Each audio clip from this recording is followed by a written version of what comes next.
बिहार के चक्रव्यूह में फंस गए हैं बिहारी बाबू। पश्चिम बंगाल में आसनसोल सीट पर कल उपचुनाव होना है और शत्रुघ्न सिन्हा यहां से टीएमसी के उम्मीदवार।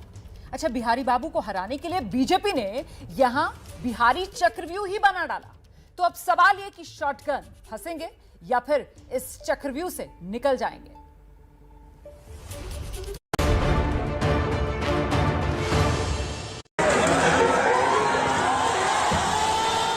बिहारी बाबू के नाम से मशहूर शत्रुघ्न सिन्हा सांसद बनने के लिए बंगाल की आसनसोल सीट से किस्मत आजमा रहे हैं, जो कि बाबुल सुप्रियो के इस्तीफे की वजह से खाली है। करीब 3 हफ्ते तक आसनसोल की गलियों में खाक छानने के बाद अब बिहारी बाबू की किस्मत का फैसला होना है।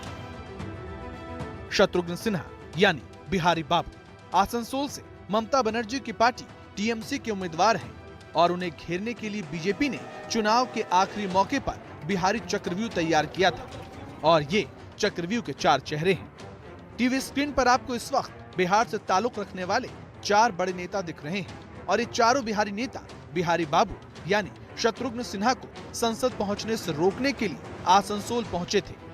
रविशंकर प्रसाद ने पटना साहिब में बिहारी बाबू को हराया था। अब आसनसोल में भी बीजेपी की जीत का दावा कर रहे हैं। देश का चुनाव अब बहुत दूसरे दौर में जा रहा है, विकास की ओर, राष्ट्रवाद की ओर, राष्ट्रीय सुरक्षा की ओर। इसलिए मुझे पूरा विश्वास है कि आसनसोल की जनता बीजेपी के साथ रही है और इस बार भी हमारे उम्मीदवार को जिताएगी और भाजपा को जिताएगी। इसी तरह पाटलिपुत्र के दूसरे सांसद रामकृपाल यादव ने भी बीजेपी के पक्ष में प्रचार किया और बिहारी बाबू को रिजेक्टेड बता दिया। 5 साल तक किसी ने इनका दर्शन भी नहीं किया। शत्रुघ्न बाबू को तो अगर मैं झूठ बोल रहा हूँ तो पता कर सकते हैं आप, और ये रिजेक्टेड है, वहाँ से एक्सपायरी है। ये एक्सपायरी रिजेक्टेड लोगों को कोई अपनाएगा? पटना के लोगों ने रिजेक्ट कर दिया। दर्शकों को बता दें कि शत्रुघ्न सिन्हा 2019 में पटना साहिब से हारे थे। 2009 से 2019 तक पटना साहिब से सांसद रहे। उससे पहले राज्यसभा के सांसद रहे। वाजपेयी सरकार में केंद्रीय मंत्री रह चुके हैं।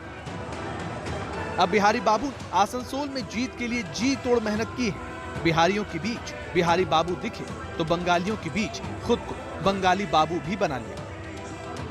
ये तो हमारे लिए बहुत फख्र की बात है कि मैं अपने लोगों के बीच में आसनसोल में आया हूँ। मेरे लिए बहुत सौभाग्य का विषय है।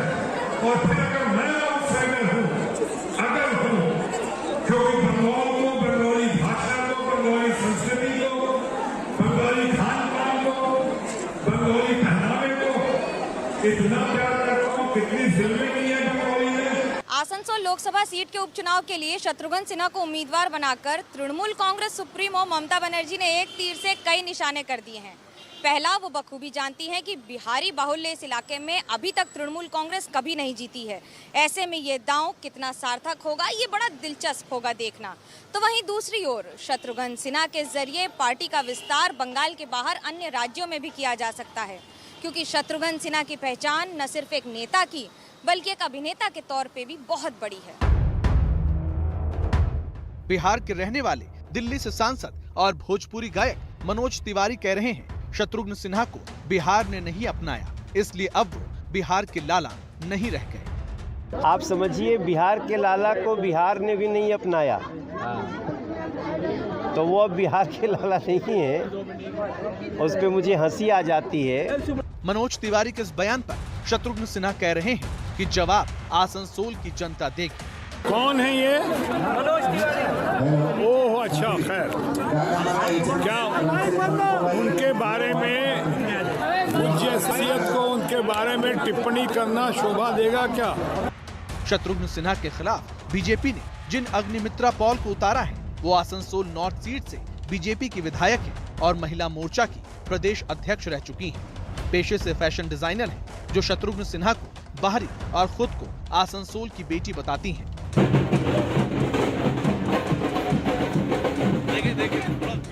पश्चिम बर्धमान जिले का मुख्यालय है आसनसोल, जो कि बंगाल का दूसरा सबसे बड़ा शहर है। एक तो औद्योगिक इलाका है, दूसरा झारखंड से सटा हुआ है। आसनसोल में गैर बंगाली वोटर करीब 50% हैं। इनमें से ज्यादातर मूल रूप से बिहार, झारखंड के रहने वाले हैं, जो कि कोयला खदान, स्टील फैक्ट्री में काम करते हैं। मतलब ये कि यहाँ गैर बंगाली वोटर जीत हार तय करने की ताकत रखते हैं। इसी दम पर 2 बार से बीजेपी यहाँ जीतती रही है। मंगलवार को यहाँ वोटिंग है और 16 अप्रैल को नतीजे आएंगे।